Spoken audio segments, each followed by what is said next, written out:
안녕하세요. 저는 서울 마포구에 사는 50대 여자입니다. 저는 마포구 재래시장에서 작은 나물 가게를 운영하고 있어요. 새벽 4시에 일어나서 가락시장에 가 물건을 떼어오고 하루 종일 서서 나물을 다듬고 팔면서 살아가는 평범한 시장 아줌마죠. 하지만 저도 한때는 행복한 가정주부였답니다. 제 남편은 성실한 택시기사였어요. 비록 큰 돈을 벌진 못했지만 매일 밤 저와 아이들을 위해 열심히 일하는 착한 사람이었죠. 여보, 오늘은 늦게 들어왔네. 피곤하지 않아? 괜찮아. 당신 얼굴 보니까 힘이 불끈불끈 생기는데. 우리 상혁이랑 상우는? 방에서 숙제하고 있어. 당신 밥 먼저 먹어. 국 데워놨어. 그렇게 소박하지만 행복한 나날을 보내던 어느 날이었어요. 새벽 2시경이었을까요? 갑자기 전화벨이 울렸습니다. 여보세요? 최영숙 씨 댁입니까? 여기 서울대병원 응급실인데요. 그 순간 전 본능적으로 알았어요. 무슨 일이 생겼다는 걸. 무슨 일 때문에 그러세요? 남편분이 지금 교통사고를 당하셔서 지금 응급수술 중이십니다. 빨리 오셔야 할 것 같습니다. 저는 자고 있던 아이들을 깨워 이웃집에 맡기고 부랴부랴 병원으로 달려갔어요. 하지만 제가 병원에 도착했을 때 남편은 이미 숨을 거둔 후였습니다. 죄송합니다. 최선을 다했지만 피를 너무 많이 흘리셔서 저희로서도 방도가 없었습니다. 죄송합니다.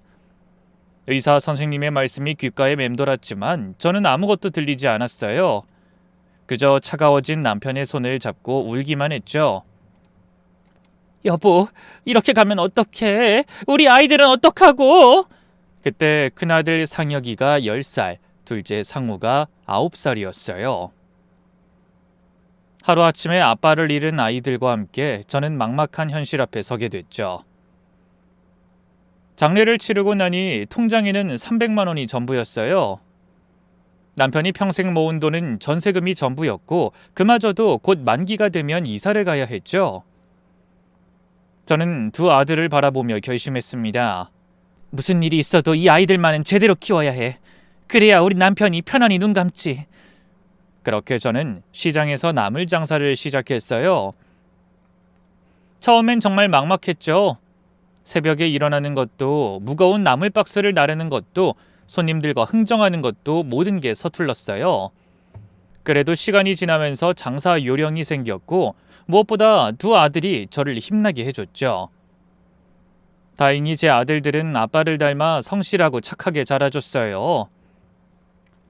상혁이는 공부를 잘해서 장학금을 받으며 대학을 다녔고 상우는 의지가 강해 경찰이 되겠다는 꿈을 이뤘죠. 그렇게 세월이 흘러 2022년 큰아들 상혁이가 32살이 되던 해였어요. 그날도 저는 여느 때처럼 시장에서 나물을 팔고 있었는데 갑자기 상혁이한테 전화가 왔어요. 엄마, 저 오늘 저녁에 집에 중요한 사람 데려갈게요. 중요한 사람? 누구? 만나보시면 알아요. 엄마가 좋아하실 거예요. 그날 저녁 상혁이가 데리고 온 사람은 정말 예쁜 아가씨였어요. 단정한 옷차림에 공손한 태도, 첫인상부터 마음에 들더라고요. 어머님 안녕하세요. 저는 김수진이라고 합니다. 상혁씨 여자친구예요. 어머 어서 와요. 아우 예쁘기도 해라. 수진이는 병원에서 간호조무사로 일하고 교회 목사님 딸이라고 하더군요. 저희 아버지가 목사님이세요. 작은 교회지만 20년째 한 지역에서 목회하고 계시죠. 어머 목사님 따님이구나. 정말 반가워요. 우리 상혁이가 복을 받았네. 사실 저는 남편을 잃고 나서 신앙에 많이 의지했거든요. 그래서 며느리가 목사님 딸이라니 뭔가 안심이 됐어요. 그 후로 두 사람은 1년 정도 연애를 했고 드디어 결혼하기로 했습니다. 저는 평생 모은 돈을 털어 아들의 결혼을 준비했어요. 비록 호텔 결혼식은 못하지만 소박한 결혼식이라도 제대로 해주고 싶었거든요. 엄마, 돈 너무 많이 쓰지 마세요. 우리 간소하게 해도 돼요. 무슨 소리야. 엄마가 해줄 수 있는 게 이것밖에 없는데. 그리고 네가 엄마 첫째 아들이잖아.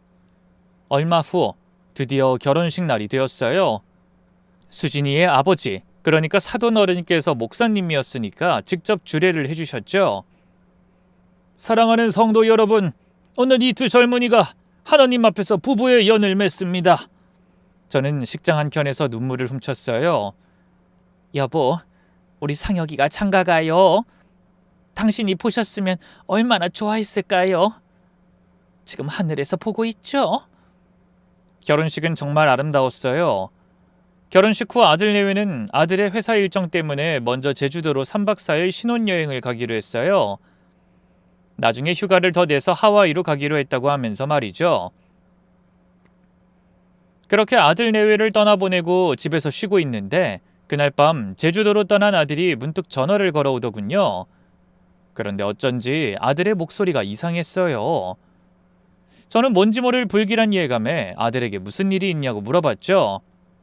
상혁아, 왜 그래? 무슨 일 있어? 아니에요. 그냥 엄마 보고 싶어서요. 에이, 신혼여행까지 가서 무슨 엄마 타령이야. 얼른 수진이랑 재밌게 놀아.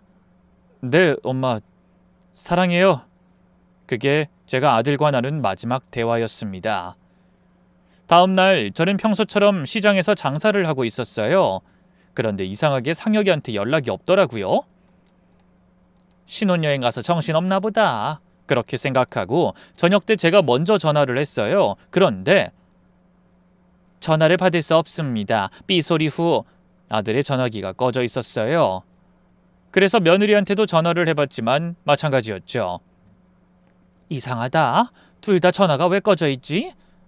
불안한 마음에 그날 밤은 한숨도 못 잤어요. 그리고 다음 날 아침 저는 제 세상이 무너지는 경험을 하게 되었답니다. 저는 새벽 4시에 일어나자마자 또 상혁이에게 전화를 걸었어요. 하지만 여전히 전화는 꺼져 있었죠. 며느리 번호로도 걸어봤지만 마찬가지였어요. 대체 무슨 일이 있는 거야? 불안한 마음을 안고 시장에 갔지만 장사를 하는 내내 정신이 없었어요. 결국 저는 평소보다 일찍 가게 문을 닫고 집으로 돌아와 둘째 상우에게 전화를 했죠. 상우야, 형한테 연락돼? 아니요, 엄마. 저도 어제부터 계속 전화하는데 안 받아요. 형수님도 마찬가지고요. 이상하다. 신혼여행 가서 무슨 일 있는 건 아닐까? 엄마 너무 걱정하지 마세요. 제가 제주도 경찰서에 연락해 볼게요. 경찰관인 상우가 나서주니 그나마 마음이 좀 놓였어요. 하지만 1시간 뒤 상우에게서 온 전화는 더 큰 불안을 안겨줬죠. 엄마, 제주도 경찰서에선 아직 특별한 사고 접수가 없대요. 호텔에도 연락해봤는데 어제 체크아웃 했대요. 형수님이 짐 들고 나갔다고. 그럼 서울로 돌아온 거야? 그것도 이상한 게 공항에 확인해보니까 형님 이름으로 된 항공권 기록이 없대요. 그 순간 제 머릿속이 새하얘졌어요. 그때였어요. 제 핸드폰이 울렸는데 모르는 번호였죠. 여보세요? 어머님, 저 수진이에요. 며느리의 목소리를 듣는 순간 전 다리에 힘이 풀려 그 자리에 주저앉을 뻔했어요. 아이, 수진아. 너희들 지금 대체 어딨니? 상혁이는 왜 전화가 안 됐어? 어머님, 저 지금 서울이에요. 혼자 왔어요. 뭐? 혼자? 상혁이는 어디 있는데? 그게 직접 만나서 말씀드릴게요. 지금 친정에 있으니까 여기로 오세요. 그 말을 끝으로 전화는 뚝 끊겼고 저는 당장 사돈댁으로 달려갔죠. 마포구에서 은평구에 있는 수진이 친정까지 가는 길이 그렇게 멀게 느껴진 적은 없었어요. 택시 안에서 계속 상혁이에게 전화를 걸어봤지만 여전히 꺼져 있었죠. 드디어 도착한 수진이 친정. 초인종을 누르자 안사돈이 문을 열어줬어요. 그런데 그 표정이 꼭 뭔가를 숨기고 있는 것 같더군요. 어서 오세요. 들어오시죠. 거실에 들어가니 수진이가 소파에 앉아 있었어요. 그런데 놀랍게도 얼굴에 상처가 있더군요. 이마에는 반창고가 붙어 있고 입술도 좀 부어 있는 것 같았어요. 어머, 아가, 너 얼굴이 왜 이래? 무슨 일 있었니? 아니, 근데 우리 상혁이는 어딨어? 제가 다급하게 물으니 바깥 사돈이 나타났어요. 사돈 어른 앉으세요. 할 얘기가 있습니다. 저는 불안한 마음으로 자리에 앉았어요. 이어서 수진이 입에서 기절초풍할 이야기가 나왔죠. 어머님, 저 상혁 씨랑 이혼하기로 했어요. 뭐라고? 저는 귀를 의심했어요. 결혼한 지 3일 만에 이혼이라니 이게 무슨 말도 안 되는 소린가요? 얘, 너 지금 무슨 소리 하는 거니? 신혼여행 가서 무슨 일 있었어? 아니 상혁이는 지금 어디 있는데? 그러자 수진이가 눈물을 흘리기 시작했어요. 상혁씨가 절 때렸어요. 신혼여행 첫날부터 술 마시고 저한테 폭력을 행사했다고요. 뭐라고? 우리 상혁이가? 아이 그럴 리가 없어. 우리 상혁인 절대 그런 아이 아니야. 그러자 바깥사돈이 역정을 내며 이렇게 말했어요. 그럴 리가 없다고요? 그럼 우리 딸이 거짓말을 한다는 겁니까? 이 상처를 보세요. 이게 다 당신 아들이 한 짓이에요. 안사돈 역시 바깥사돈을 거들고 나섰죠. 정말 어이가 없네요. 대체 아들 교육을 어떻게 시켰길래 신혼여행 가서 아내를 때려요? 시장에서 나물이나 파는 집안이라더니 집안 교육이 정말 형편없군요. 그 말을 듣는데 정말 제 가슴에 비수가 꽂히는 것 같았어요. 제가 시장에서 나물 판다고 무시당하는 건 그렇다 쳐도 우리 착한 상혁이가 폭력을 썼다니 그건 절대 있을 수 없는 일이었어요.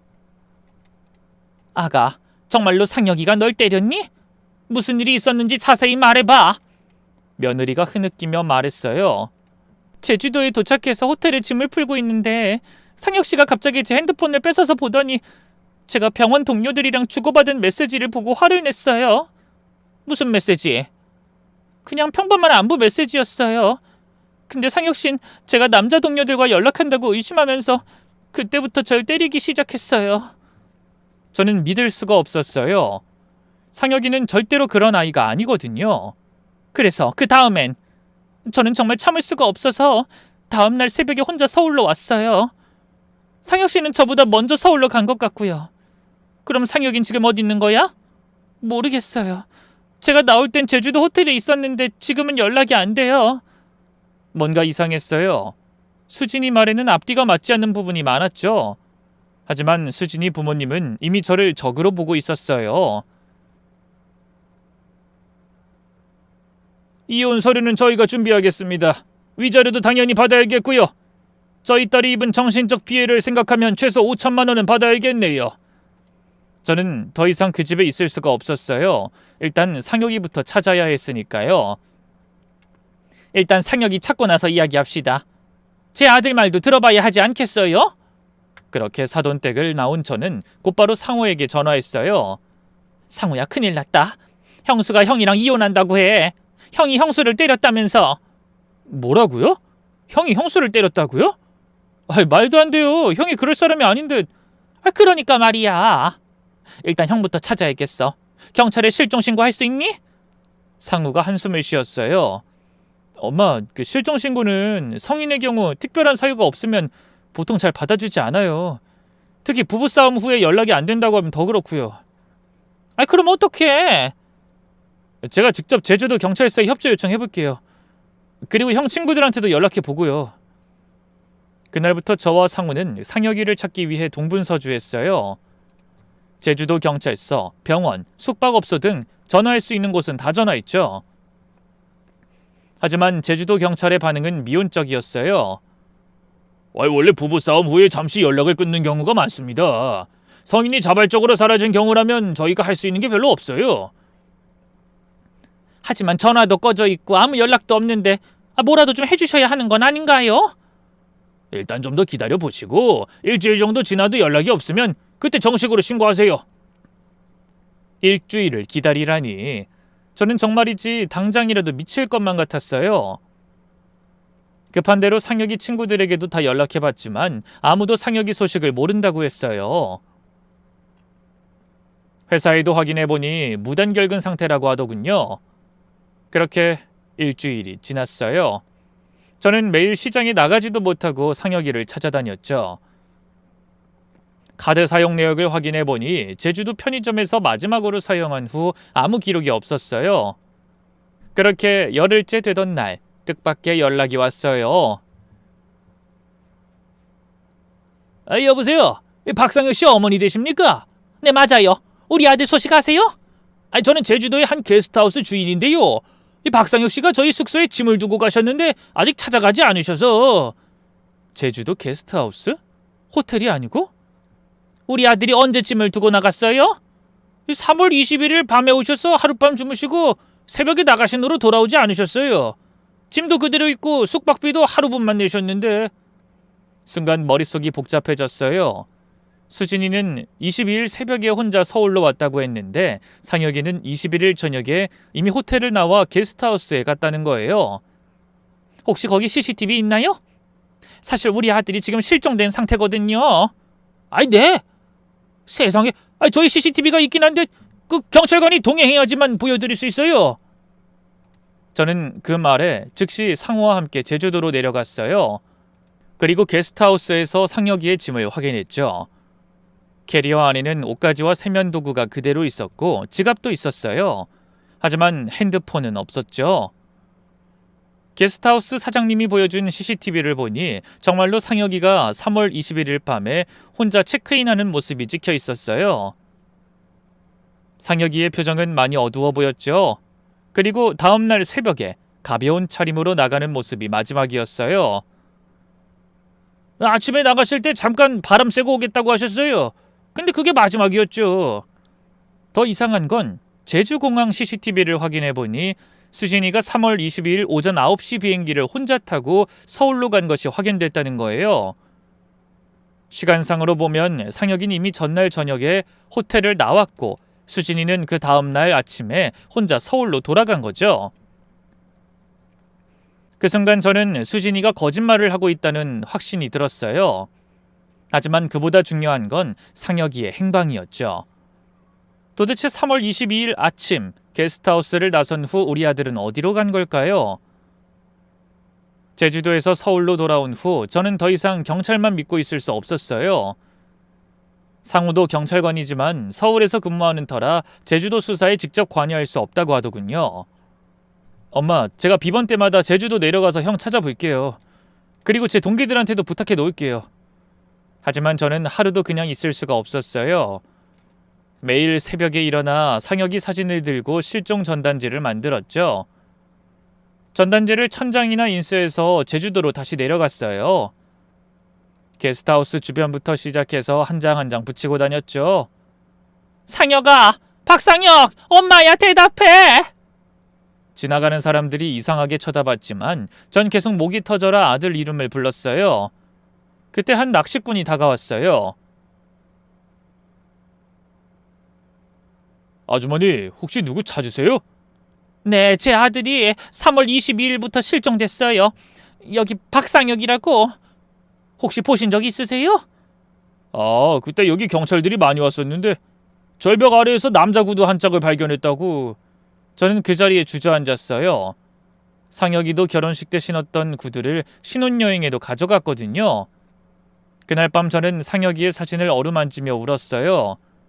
상혁아, 너 어디 있니? 엄마가 찾으러 갈게. 어디 있는지만 말해줘. 하지만 시간이 지날수록 희망은 점점 사라져가기만 했습니다. 경찰도 제주 해안가를 중심으로 수색을 했지만 아무 흔적도 찾을 수 없었죠. 그렇게 한 달, 2달, 시간은 무심하게 흘러갔어요. 저는 매주 제주도를 오가며 아들을 찾았지만 상혁이는 마치 연기처럼 사라져버린 것 같았어요. 그렇게 1년이 지나고 저는 여전히 매일 상혁이 사진을 들고 거리를 헤매고 있었죠.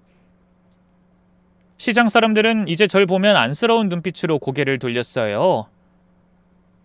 상혁이 엄마, 이제 그만 받아들여야 하는 거 아니에요? 이러다 상혁 엄마까지 쓰러지겠어. 아니에요. 우리 상혁이 살아있어요. 엄마가 느껴요. 하지만 솔직히 저도 지쳐가고 있었어요. 1년 동안 전국을 돌아다니며 아들을 찾았지만 아무 소식이 없었으니까요. 며느린 우리 아들이 실종된 지 6개월 만에 법원에 실종신고를 신청했고 아들의 사망보험금 1억도 자기가 받아갔어요. 저와 상우가 아무리 막으려 해도 법적으로 막을 방법이 없었죠. 며느린 그 돈을 받자마자 재혼했다는 소문도 들려왔어요. 엄마, 이제 정말 형이 돌아가신 걸로 받아들여야 할 것 같아요. 상우도 지쳐 있었어요. 1년 동안 비번마다 형을 찾아다녔지만 아무 성과가 없었으니까요. 저는 이래저래 지친 마음에 남편 산소를 찾아갔죠.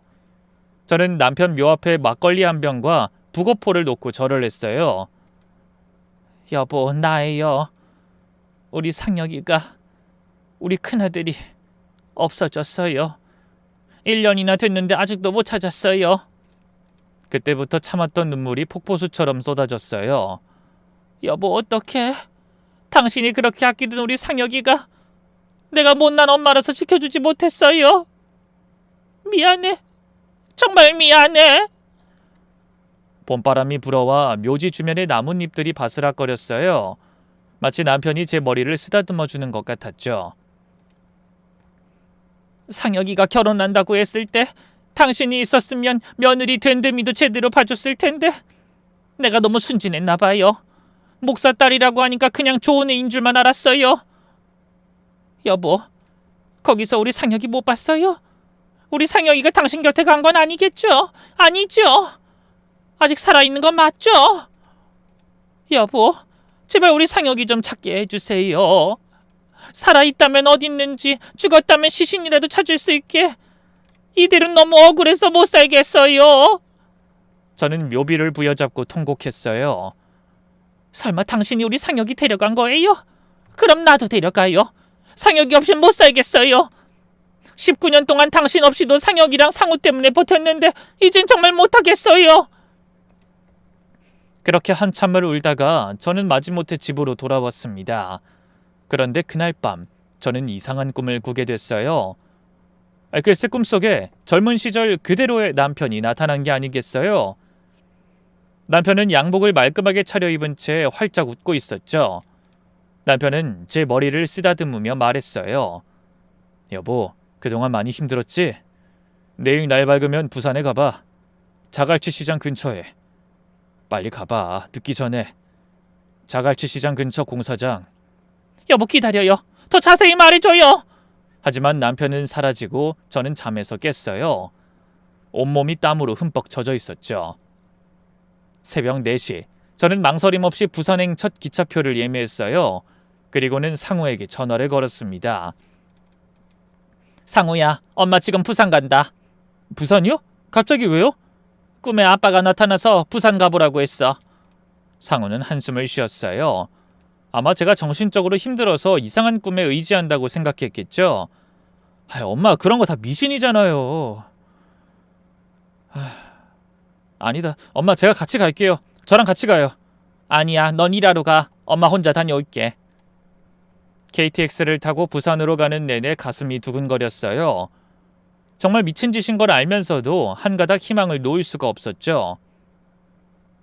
부산역에 도착해서 곧바로 자갈치 시장으로 향한 저는 시장 근처를 돌아다니며 공사장을 찾기 시작했죠. 아저씨, 혹시 이 근처에 공사장 있어요? 공사장이요? 저쪽에 재개발하는 데가 있긴 한데. 저는 시장 상인의 손가락이 가리킨 곳으로 걸어갔어요. 정말로 큰 공사장이 있었죠. 저는 상혁이 사진을 들고 공사장 인부 한 명 한 명에게 물어봤어요. 혹시 이 사람 보신 적 있으세요? 아니요, 모르겠는데요. 근데 다들 모른다고만 하더군요. 역시 그냥 꿈이었나? 그렇게 이만 포기하고 돌아서려는데 한 아저씨가 사진을 유심히 보더니 말했어요. 이 사람 우리 현장에서 일하는 철수 아닌가? 철수요? 네, 박철수. 작년부터 여기서 일하고 있는데. 근데 좀 이상한 애예요. 말도 잘 안 하고 뭘 물어보면 기억이 안 난다고만 하고. 그 사람 어디 있어요? 지금 만날 수 있어요? 점심 먹으러 저쪽 식당에 갔을 거예요. 항상 혼자 밥 먹거든요. 저는 아저씨가 가리킨 식당으로 뛰어갔어요. 두근거리는 마음으로 식당 문을 열고 들어가니 구석자리에 혼자 앉아 김치찌개를 먹고 있는 남자가 보였어요. 얼굴에 큰 상처가 있고 살이 많이 빠져 초췌했지만 틀림없었어요. 우리 상혁이었죠. 상혁아! 저는 떨리는 손을 뻗어 아들의 어깨를 잡았어요. 그런데 상혁이는 저를 마치 처음 보는 사람을 보듯 경계하는 눈빛으로 쳐다보더군요. 죄송한데요, 누구세요? 상혁아, 나 못 알아보겠어? 엄마잖아! 상혁이는 당황한 표정으로 뒤로 물러났어요. 저는 박철수입니다. 사람 잘못 보신 것 같은데요. 아니야, 너 박상혁이야. 내 아들이라고. 이 상처는 어떻게 된 거야? 누가 이렇게 만든 거야? 제가 얼굴에 상처를 만지려고 하자 상혁이는 제 손을 뿌리쳤어요. 그만하세요. 전 당신 모릅니다. 계속 이러시면 경찰 부를 거예요. 주변 손님들이 수근거리기 시작했어요. 뭐야 저 아줌마? 정신 나갔나봐. 불쌍하네. 그때 아까 공사장에서 만났던 아저씨가 식당으로 들어왔어요. 아이 철수야, 여기 있었네. 아주머니도 오셨네요. 아저씨, 이 사람이 우리 아들 맞죠? 박상혁이요. 근데 얘가 왜 이래요? 내가 엄마인데 날 기억을 못해요. 자기 이름도 박철수라고 하고. 그게 저도 잘은 모르겠는데 얘가 여기 처음 왔을 때 기억을 잃었다고 하더라고요. 그래서 현장 소장님이 불쌍하다고 그냥 일하게 해준 거예요. 그 순간 제 눈앞이 빙글빙글 돌기 시작했어요. 다리에 힘이 풀리면서 그대로 쓰러졌죠. 잠시 후 눈을 떴을 때는 병원 응급실이었어요. 상무가 제 손을 꼭 잡고 있었죠. 엄마, 정신 들어요? 상우야, 상혁이 네 형 찾았어. 알아요, 엄마. 제가 부산 경찰이랑 통화했어요. 지금 형 데려오고 있대요. 잠시 후 경찰과 함께 상혁이가 응급실로 들어왔어요. 가까이서 다시 보니 정말 참혹했죠. 얼굴에 큰 상처는 물론이고 많이 야위어서 광대뼈가 튀어나와 있었고 손은 거칠어져서 갈라져 있었죠. 이분이 박철수 씨 어머니라고 주장하시는데 정말 모르시겠어요? 경찰의 질문에 상혁이는 고개를 저었어요. 모릅니다. 전 작년에 부산 해운대 해변에서 깨어났어요. 그전 기억은 하나도 없어요. 해운대 해변에서요? 네. 어떤 아저씨가 제가 쓰러져 있는 걸 발견해서 병원에 데려다 줬대요. 깨어나 보니 병원이었고 이름도 모르고 아무것도 기억이 안 났어요. 상우가 물었어요. 그럼 박철수라는 이름은? 병원에서 지어준 거예요. 성은 제가 박이라는 글자가 어렴풋이 기억나서 박으로 했고 이름은 그냥 흔한 이름으로 지었대요. 저는 침대에서 일어나 앉았어요. 상혁아, 정말 아무것도 기억 안 나? 엄마 얼굴도? 우리 집도? 동생 상우도? 죄송해요. 정말 모르겠어요. 저도 제가 누군지 알고 싶어요. 하지만 아무것도 기억이 나지 않아요. 그때 의사가 들어왔어요. 보호자분, 일단 이분 정밀 검사를 해봐야 할 것 같습니다. 외상성 기억상실증일 가능성이 높아 보이네요. 외상성 기억상실증이요? 머리에 큰 충격을 받거나 극심한 정신적 충격을 받았을 때 나타나는 증상입니다. 과거의 기억을 완전히 잃어버리는 거죠. 그렇게 MRI와 CT 촬영을 하는 동안 상우와 저는 의사 선생님께 자세한 설명을 들었어요. 머리에 큰 충격을 받은 흔적이 있네요. 두개골 골절이 있었던 것 같고 다행히 지금은 회복됐지만 그 충격으로 기억을 담당하는 부분이 손상된 것 같습니다. 그럼 언젠간 기억이 돌아올 수 있나요? 가능성은 있습니다. 하지만 언제가 될진 1년이 될 수도 10년이 될 수도 평생 못 찾을 수도 있어요. 잠시 후 검사가 끝나고 경찰이 DNA 검사를 하자고 했어요. 정말 이 사람이 제 아들 박상혁이 맞는지 확인하기 위해서였죠. 검사 결과가 나오기까지 3일, 저는 부산의 작은 여관에 머물면서 매일 상혁이를 만나러 갔어요. 오늘은 뭐 먹고 싶어? 아주머니, 저한테 왜 이렇게 잘해주세요? 넌 내 아들이니까. 상혁이는 어색해했지만 저를 거부하진 않았어요. 병원 앞 벤치에 앉아 도시락을 먹으면서 저는 옛날 이야기를 해줬습니다. 아빠가 일찍 돌아가셔서 엄마가 너랑 상우를 혼자 키웠어. 물론 많이 힘들었지만 엄마는 너희가 있어서 버틸 수 있었어. 그러니까 만약 네가 평생 기억이 돌아오지 않는다고 해도 엄마는 괜찮아. 죄송해요. 저도 정말 기억하고 싶은데. 천천히 해. 엄마가 기다릴게. 그렇게 피말리는 3일이 지나고 드디어 DNA 검사 결과가 나왔어요. 99.9% 일치합니다. 이분은 박상혁 씨가 맞습니다.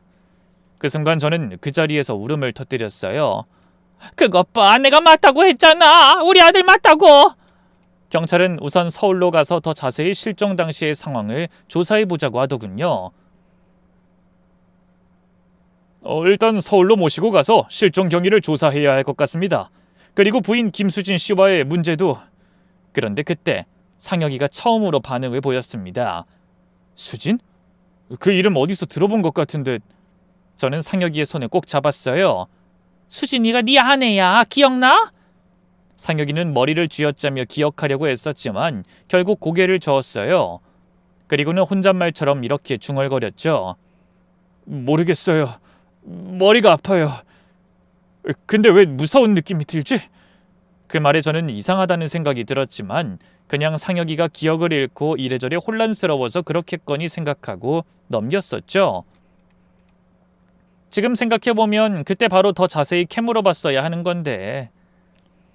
당시 저는 우선 아들을 집으로 데려가 편안하게 지내게 해주는 데만 정신이 팔려 있었던 것 같습니다. 상혁이는 낮에는 그럭저럭 지냈지만 밤만 되면 악몽에 시달렸거든요. 안 돼! 하지마! 아! 새벽 2시 상혁이 방에서 비명소리가 들려 뛰어갔어요. 상혁이는 식은땀을 흘리며 이불을 움켜쥐고 있었죠. 상혁아, 괜찮아. 꿈이야. 엄마 여기 있어. 또 그 꿈을 꿨어요. 교통사고 당하는 꿈. 또? 뭐 기억나는 거 없어? 모르겠어요. 그렇게 일주일쯤 지났을까요? 모처럼 상혁이 새 옷을 사줄 겸 같이 밖에 나갔는데 마침 젊은 여자 한 명이 걸어가면서 통화를 하고 있더라고요. 아, 오빠, 나 지금 망원역 도착했어. 라면서 말이죠. 그런데 갑자기 상혁이가 머리를 잡더니 그 자리에 주저앉아 버리더군요. 상혁이는 고통스러운 표정으로 무언가를 떠올리려 애쓰고 있었죠. 전화 소리, 수진이가 전화하는 소리가 들렸어요. 드디어 기억의 조각이 돌아오기 시작한 거예요. 상혁아, 잘 기억해봐. 수진이가 뭐라고 했는데? 오빠라고 불렀어요. 오빠 다 잘 되고 있어. 보험금 타면 바로 갈게라고. 저와 상호는 충격에 입을 다물지 못했어요. 그 사이 상혁이는 이마에 땀을 흘리며 기억을 더듬었죠. 제가 화장실에서 나와서 수진이한테 따졌어요. 지금 누구랑 통화했냐고. 그랬더니 처음엔 회사 동료라고 둘러댔어요. 근데 제가 계속 추궁하니까 갑자기 울면서 자백하기 시작했어요.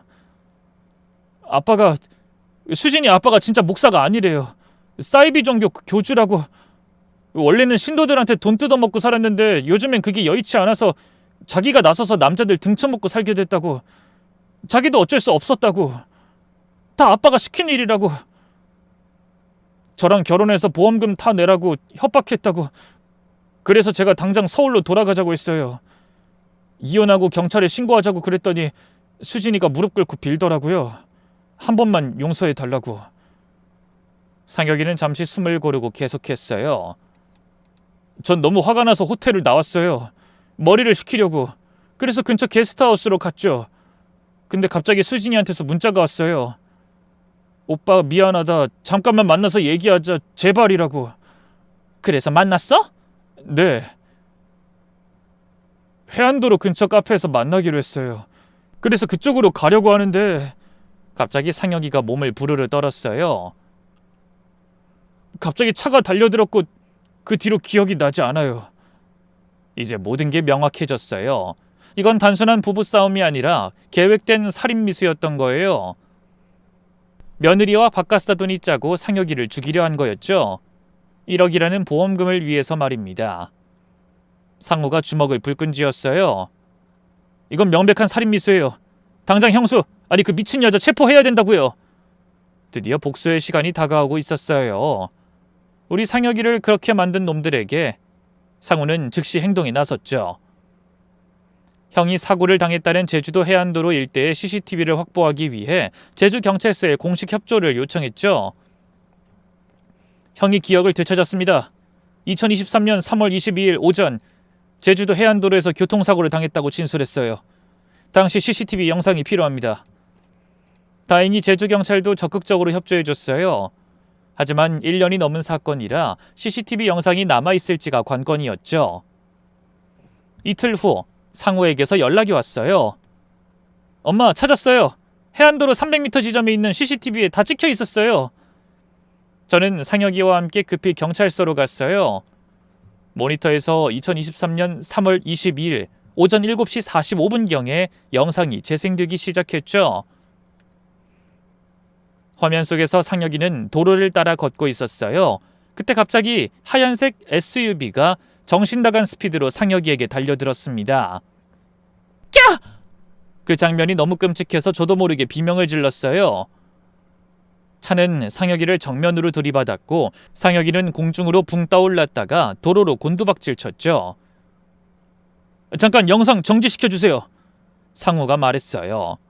화면을 확대하자 놀랍게도 운전석에서 내려 절벽 아래를 확인하는 사람의 얼굴이 선명하게 보였어요.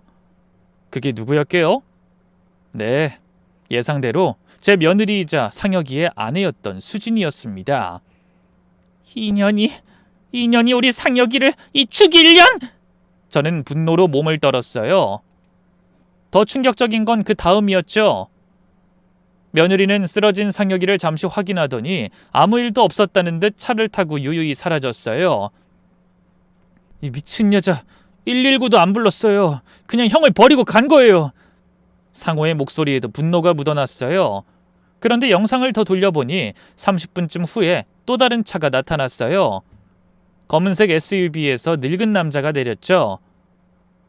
저 인간 사돈어른 아니에요? 상우가 화면을 더 확대했어요. 맞았어요. 그 얼굴은 바깥사돈이 분명했죠. 이 정신나간 남자는 상혁이가 아직 살아있는 걸 확인하고 다른 곳으로 옮긴 것 같았어요. 부산 해변에서 발견됐다는 상혁이의 증언과도 맞아떨어졌죠. 즉시 구속영장 신청하겠습니다.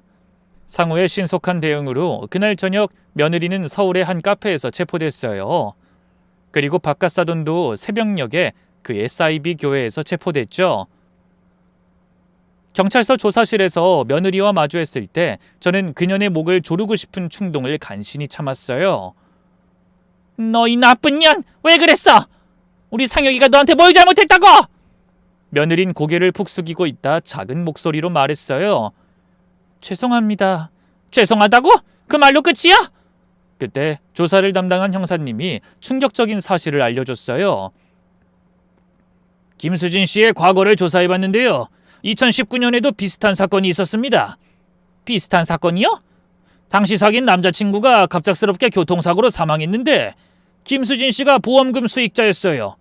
1억 5천만 원을 받았더군요. 저는 경악했어요. 인연은 심지어 상습범이었던 거예요.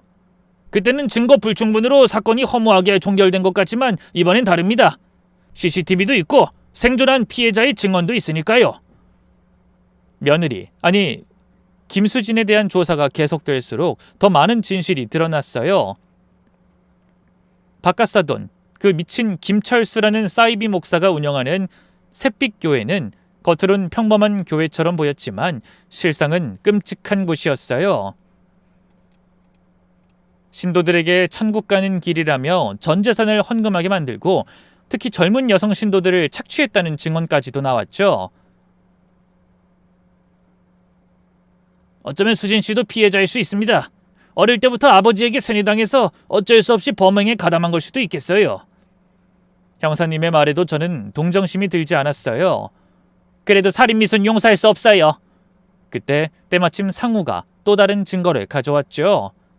엄마, 형 통장 내역 확인해봤는데요. 사고 전날 5천만 원이 인출됐어요. 김수진이 형 도장을 몰래 가져가서 인출한 거예요. 은행 CCTV에도 찍혀 있고요. 그 돈의 행방을 추적해보니 사이비 목사 김철수의 차명 계좌로 들어가 있었어요. 역시나 처음부터 다 계획된 일이었던 거죠. 며칠 후 김철수에 대한 조사 결과가 나왔어요. 그는 진짜 목사 자격증도 없는 사기꾼이었고 사기, 횡령, 폭행까지 전과만 수십 개에 달했죠. 이런 놈이 어떻게 교회를 운영할 수 있었던 거예요? 종교의 자유를 악용한 거죠. 정식 교단에 속하지 않은 자칭 목사들이 많거든요.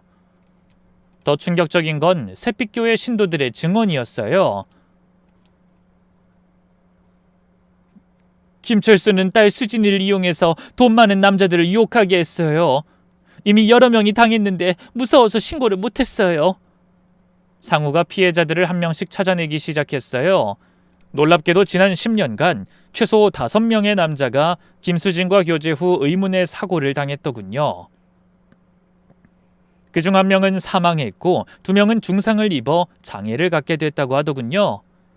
그리고 모든 경우에 김수진이 거액의 보험금을 받았고요. 검찰 조사에서 김수진은 모든 걸 자백했어요. 아버지가 계속 때렸어요. 돈을 못 가져오면 굶기고 때리고 이번에도 실패하면 죽이겠다고. 그래서 어쩔 수 없이 상혁 씨한테 사기를 칠 수밖에 없었어요. 그래서 상혁이를 죽이려고 했다고? 죽이려던 건 아니었어요. 그냥 사고를 내서 크게 다치게만 하려고 했던 건데 생각보다 일이 너무 커진 거예요. 무서웠어요. 그래서 아버지한테 연락했고 아버지가 와서 상혁 씨를 데려갔어요. 죽은 줄 알았는데 살아있다고 하더라고요. 그래서 부산에 버린 거야? 아버지가 그냥 모르는 곳에 버리라고. 기억을 잃었으니까 괜찮을 거라고. 죄송합니다. 검찰은 김수진에게 살인미수, 사기, 횡령 등으로 징역 5년을 구형했고 김철수에게는 살인미수, 교사, 사기, 폭행 등으로 징역 10년을 구형했어요. 피고인들은 지난 몇 년 동안 조직적으로 보험 사기를 저질렀습니다. 피고인 김철수는 딸인 김수진을 이용해 남자들을 유혹하고 결혼 직후 고에게 생명보험에 가입시킨 뒤 사고를 위장해 살해하거나 중상을 입혔습니다. 검사가 증거 자료를 제시했어요. 스크린에는 피해자들의 사진이 하나씩 나타났죠. 강민수 씨 추락사로 위장, 보험금 1억 5천만 원. 박정민 씨 교통사고로 중상, 이로 인해 김수진 씨 부녀는 보험금 1억 원을 수령했죠. 특히 2023년 박상혁 씨의 경우 치밀하게 계획된 살인미수였습니다. 여기 CCTV 영상을 보시죠. 법정 스크린에 그날의 끔찍한 영상이 재생됐어요. 김수진은 고개를 숙이고 흐느꼈어요. 하지만 김철수는 여전히 표정 변화 하나 없이 뻔뻔한 얼굴이었죠. 이어서 증인 신문이 시작됐어요. 증인은 바로 제 아들 상혁이었죠. 증인은 사고 당시의 일을 기억하십니까? 네, 이젠 모두 기억합니다. 해안도로를 걷고 있었는데 갑자기 뒤에서 차 소리가 들렸어요. 돌아보니 하얀 SUV가 저를 향해 돌진하고 있었죠. 그 후는요? 1년 동안 전 제가 누군지도 모르고 살았습니다. 가족도 이름도 모든 걸 잃어버렸어요. 법정이 숙연해졌어요. 검사가 물었습니다. 증인은 피고인들에게 바라는 게 있습니까? 제대로 된 처벌을 받았으면 좋겠습니다. 저뿐만 아니라 다른 피해자들을 위해서라도 다시는 이런 일이 일어나지 않도록. 이제 검사의 마지막 변론이 시작됐습니다.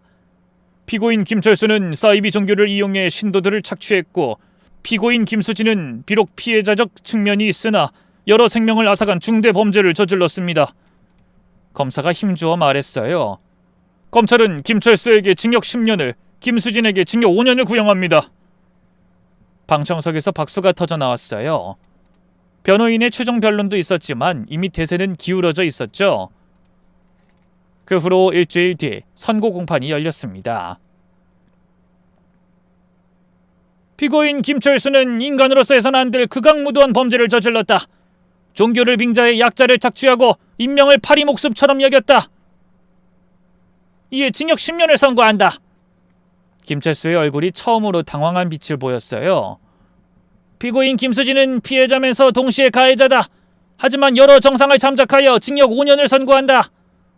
수진은 고개를 떨구었고 그렇게 재판은 완벽하게 정의구현을 하며 끝이 났습니다. 그런데 김철수는 뭐가 그렇게 억울한지 법정을 나가면서도 계속 악을 쓰더군요. 이게 끝이 아니야! 항소할 거야! 다 거짓말이라고! 하지만 아무도 그의 말을 듣지 않았어요.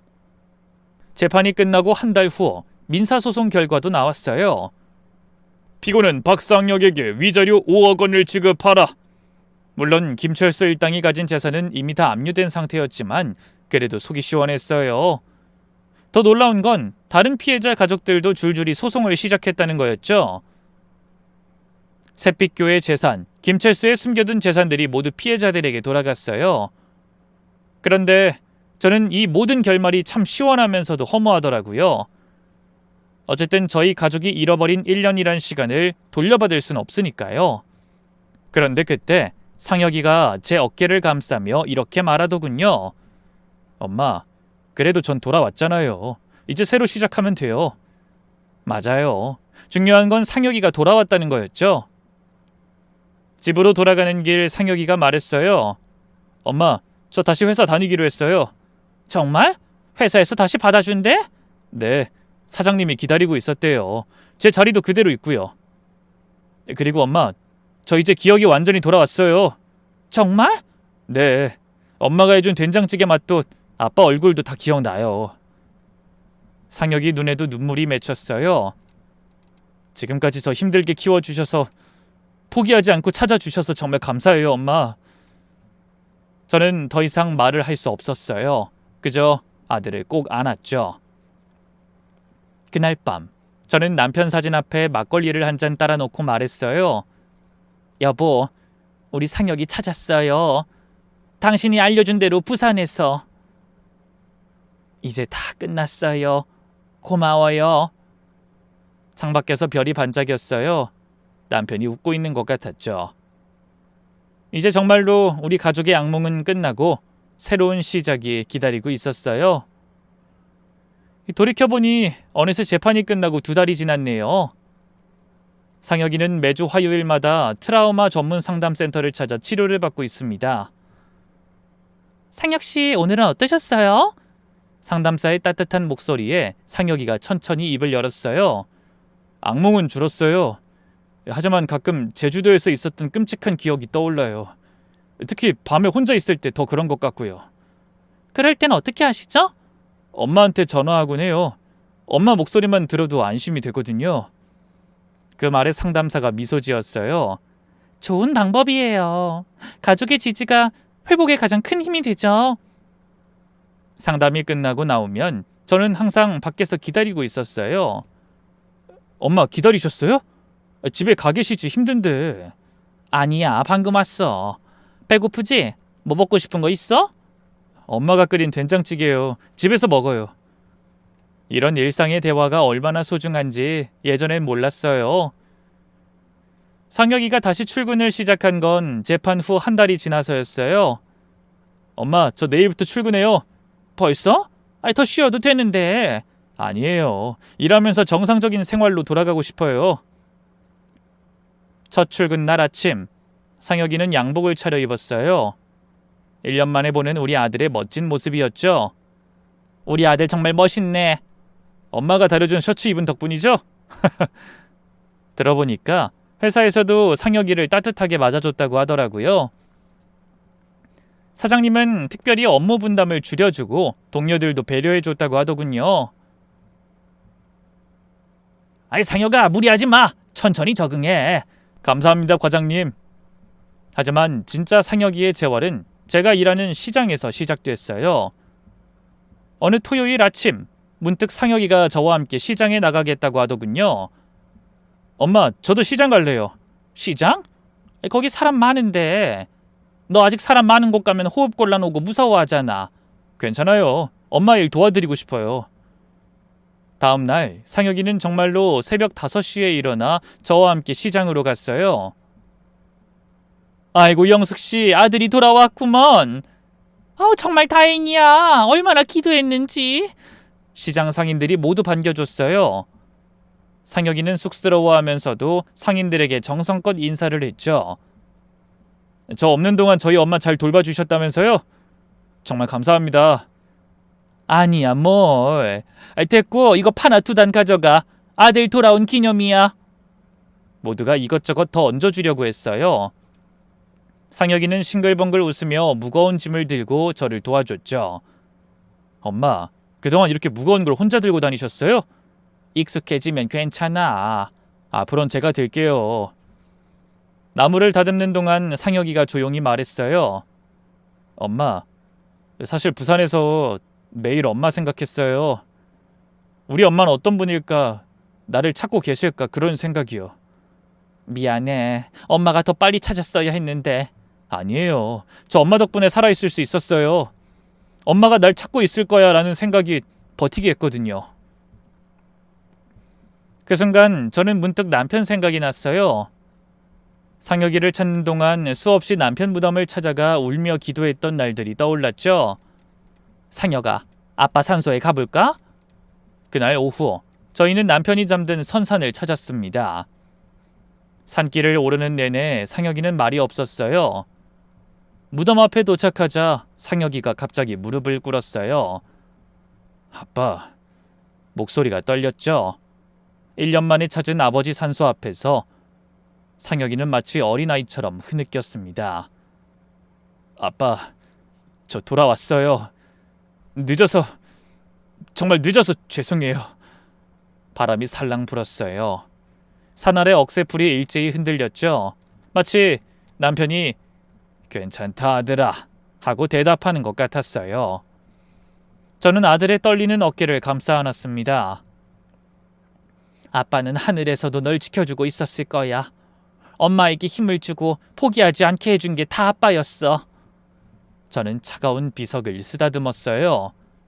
여보, 고마워요. 우리 아들 지켜줘서. 이렇게 다시 만나게 해줘서. 당신이 하늘에서 인도해 준 거죠? 해가 서산으로 기울고 있었어요. 노을빛이 무덤을 황금빛으로 물들였죠.